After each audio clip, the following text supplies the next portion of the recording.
These are the actual sounds that we awoke to during our trip to the Armenian mountain town of Dilijan, which is near to a region called Nagorno-Karabakh.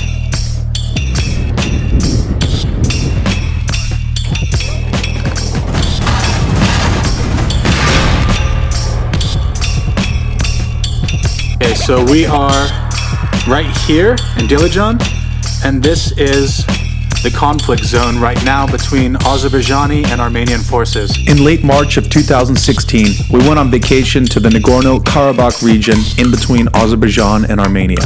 We awoke to a succession of deafening bangs, which was actually the breaking of a ceasefire that had been in place since 1994.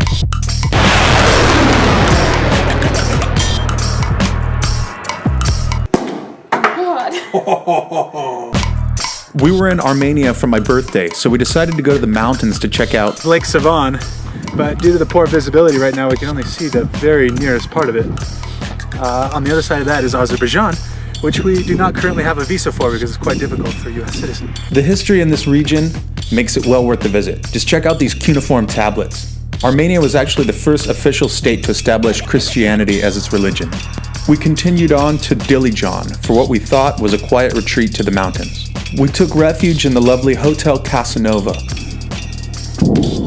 And then just like that, the war started. From the 1st to the 4th of April, Azerbaijani and Armenian forces traded fire. But why are they fighting in the first place? Shortly before the First World War began, Baku, Azerbaijan was the world's #1 producer of oil. This attracted foreign empires like the Ottomans and the British, and there was a power struggle to control oil production and distribution. The first conflict between Azerbaijan and Armenia was masked by the greater international conflict of the First World War. In the years since, they haven't been able to come to terms with each other. Following the dissolution of the Soviet Union in the early 1990s, these old tensions flared up again in the ensuing land grab and power struggle. In 1994, a ceasefire was established for the Nagorno-Karabakh conflict. The region remained relatively stable until our arrival there. We're in the taxi on the way to Yerevan right now, and we've been hearing these mortars go off all morning. So we're having to be vigilant and think on our feet because we've never been in a crisis like this before. And the hotel owner claims that it's just military exercises that they do all the time, but nobody said anything about that on TripAdvisor, and there's a substantial amount of reviews. And these things are loud, and they're nearby, and the conflict region is nearby as well, within a matter of kilometers.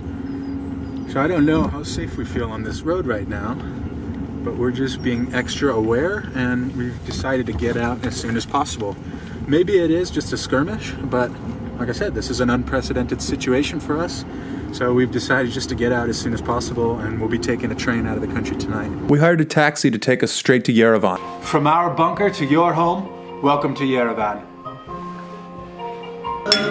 Fortunately, they had some pretty ripping music, and there were no surface-to-air missiles or mortar rounds to be heard.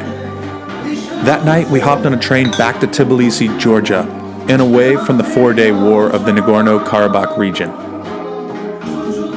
Legend has it that at the Mount Ararat Cognac Distillery in Yerevan, there's a case of their most extraordinary cognac waiting to be consumed for after Azerbaijan and Armenia sign a peace treaty for the Nagorno-Karabakh region.